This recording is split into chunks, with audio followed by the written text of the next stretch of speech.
ההמשכיות תבוא. ההמשכיות תבוא. עצור. בצד החי. עבודה. זה אומר שאתה צריך לעמוד עמדת קבוצה נכונה ונמוכה. אתה לא יכול לעמוד ככה. נמוך. זאת אומרת, אתה עושה הגנה והתקדמות. שימו לב איך ליאור לומד, הגנה והתקדמות. ואם יתפספס לו, הוא עושה הגנה עם היד העליונה. אתם רואים איתי הולך קדימה? הלאה, לך אליו. לך אליו. תעמוד נכון איתי, תדפוק רגליים. הלאה, עבודה. נכון, תגיע אליו.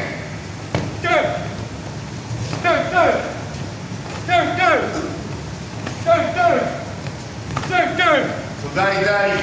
שנה עמדות מוצא. הלאה, עבודה. הלאה, קרוס. הלאה, קרוס. צד חי, פעם צד מת. זאת אומרת, הבסיס הוא, חבר'ה, הבסיס הוא בעמדת מוצא.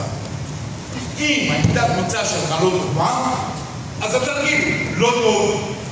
אם אתה לא עומד נמוך למטה, אז התרגיל לא טוב. כן, יורי, בבקשה.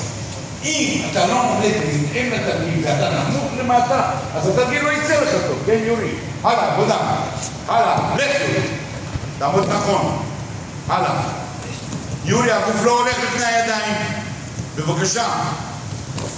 הלאה, פרוץ. פרוץ. הלאה, עבודה. בבקשה. רגל אחורית, רגל קדמית. רגל אחורית, רגל קדמית. עבודה. בזהירות, חבר'ה, על הברכיים. זאת אומרת שאנחנו הולכים עם רוחב כף הרגל. עם רוחב כף הרגל.